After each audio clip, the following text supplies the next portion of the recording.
Texas, I think we run things better because the politicians are never in session, which is the way the United States used to be. We used to meet, I think it was once every year in the summer or once every other year, and they put it in Washington because they knew nobody would want to go to that swamp, mosquito-infested nightmare of a town. And unfortunately, the politicians and everybody, I guess, decided to make that a permanent thing. But it used to be that they would only come in. That's the best scenario for a republic because it allows people to have control of their own lives. The House and the Senate in Texas, they don't rule our lives because they're never there. So they ended their session in an interesting way, wouldn't you say, Stu? I would say, and it's apparently, as I believe it was the New York Times in a news story, by the way, wrote and summarized, these are the Republican efforts to clamp down on voting. Oh, man. See, Thank goodness we have that happening. It's very, as you can see, anti-democracy, Glenn. Republicans don't want people to vote. They're looking for a select, group of 6 or 7 people who will vote each year. Right. They're trying to clamp down. I'm on that list. I don't know about you, but I'm on that list. And they're all white men. And what I say goes. Right. All white men. And there's about 6 of us, maybe 7. 8 if you count our Zionist master over in Israel. Of course. This is the new Georgia law controversy is now Texas, because as each state has gone through it, the national media has tried to come together to tell everyone how terrible these things are. And now the latest one is in Texas. Texas took a while to get it done, came down to the end of the session, which needed to be Sunday night.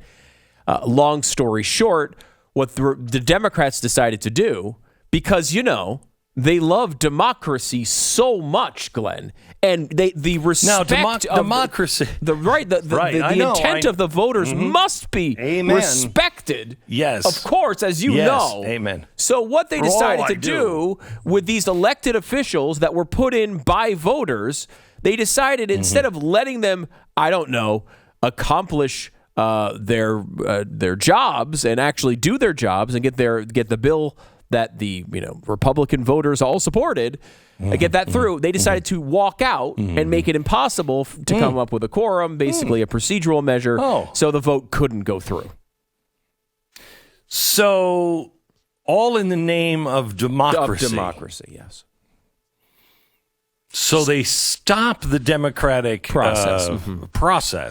Now, as you know, or Glenn, Republican process, if you will, not Republican with a capital R, but a Republican with a small r. Right. They stop the Republican process, which part of that is democracy of all of them lining up and voting. They stopped that all in the name of that. Yeah, really interesting, especially after being lectured for the past couple of weeks of the terror of January 6th and the insurrection attempt that we saw on that date, Glenn. The reason was that it was so offensive was not just the violence and the rioting. It was because they stopped the democratic process from going forward. That was such a terrible tragedy just a couple weeks ago. Now it's to be praised that Democrats walked out of the session so they couldn't get the vote done.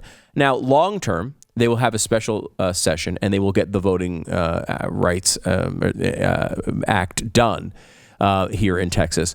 But what's fascinating about this, Glenn, is not only that they're stopping democracy to preserve democracy, as it were, to paraphrase an old George Bush line on capitalism. I gotta violate the free market to save the free market. Exactly. That doesn't really work, George. So that's what they're doing here.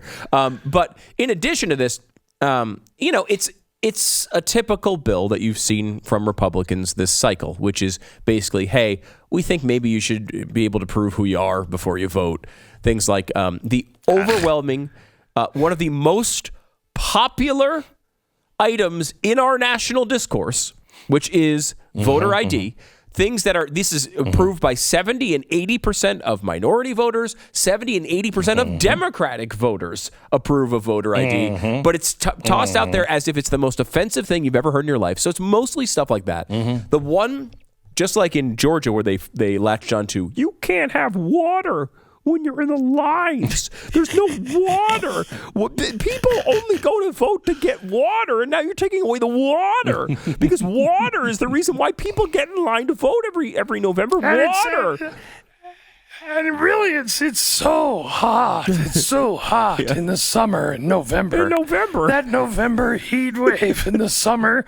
Ooh, it's so hot. People are dropping dead in the lines in November from heat because they don't have any water. We have to bring them water. That's what they did in Georgia. So they didn't attempt that thing in Texas. What they're doing in Texas is the brisket. No, there's no brisket. Where's the brisket? I need brisket. I can't go on. First I voted in Georgia and I didn't get any water. Now what? No brisket.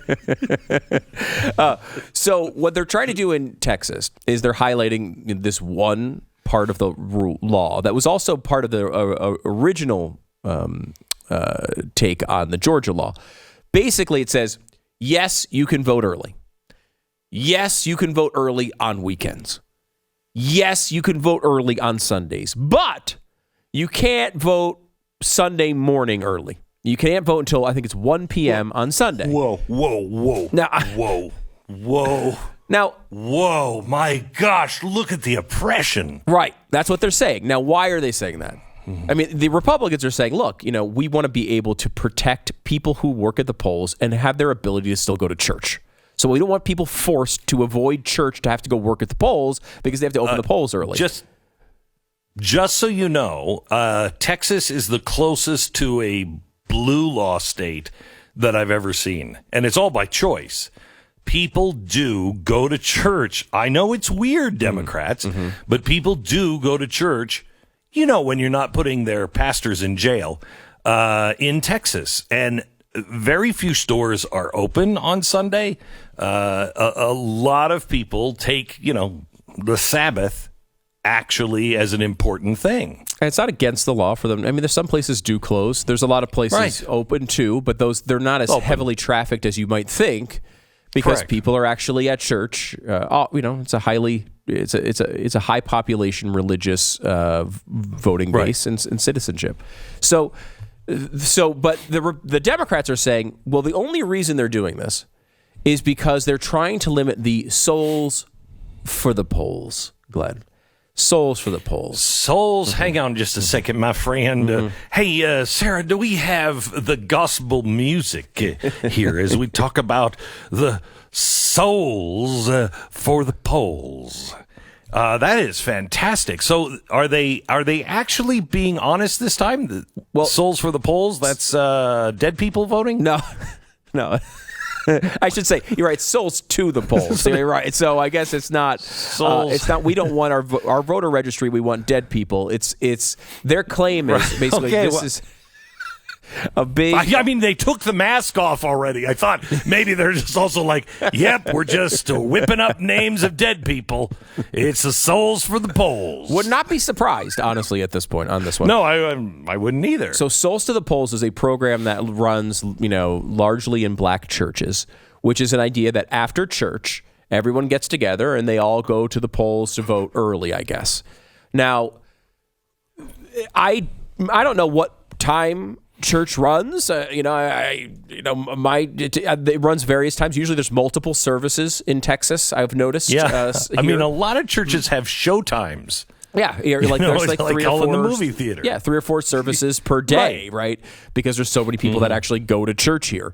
But the idea being that, what they're accusing Republicans of is altering the time schedule so that no one can vote before 1 p.m. But because they think they're trying to limit the amount of people who will go from church directly to the polls. Now, in theory, I don't know, what time does your church end? 11 or 12? So you'd have to wait an hour. Of course, the whole point of this is to make the poll workers who are also going to church, giving them time to get to the polls to open. But what they're saying is they're just trying to limit black people because they apparently, and again, this is racism, Again, racism in action here by Democrats, who are basically trying to make the case that black people care so little about government and society that if given an opportunity to vote, but they need to wait an hour, will not vote. Because they care so little about this country, they care so little about the state, that they will not wait for an hour after church to go vote because they actually care about the poll workers also being able to go to church. These religious people want to thwart the poll workers' ability to go to church so that they can go immediately after, apparently is the accusation here. And they're trying to say this is the only reason they're doing this is to limit black voting, and therefore this is anti-democracy, which is why we can walk out on the democratic process at the last minute. Okay.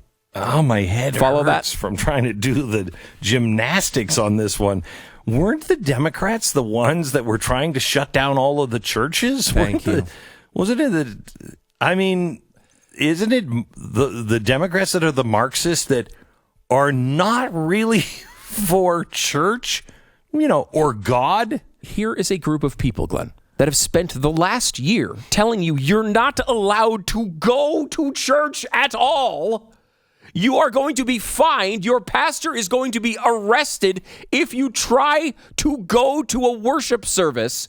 But they're the ones telling you that democracy is at its edge if black churches aren't allowed to cart their voters directly to the polls from church. Again, in addition to all of this, we spent the last how long with the Democrats telling us it's against the law for any pastor to say anything positive about a Republican policy from the pulpit because it's a violation of the separation of church and state, and they're going to get their tax exemption status removed. But yet, Souls for the Polls is so vital to democracy that apparently now you're allowed to go to church just so you can get to the polls. It's insanity. I love this. Souls for the polls. I mean, it just couldn't be any more clear. You're saying to me, you're going to lose your tax status if you intermingle at all church and the polls. You're going to lose your tax status. With an exception of Souls for the Polls and Alaska and Hawaii. What is that? This is a scream. If it wasn't so tragic, if it wasn't our country burning down, it would be hysterical. Yeah, and if I were in Canada, no, because everybody's going to be ruled by the Chinese soon. So I wouldn't be laughing if I was in another country. If I were in China, I'd be laughing. Ooh, hang on. Shh. I can hear them laughing right now. That's an amazing thing.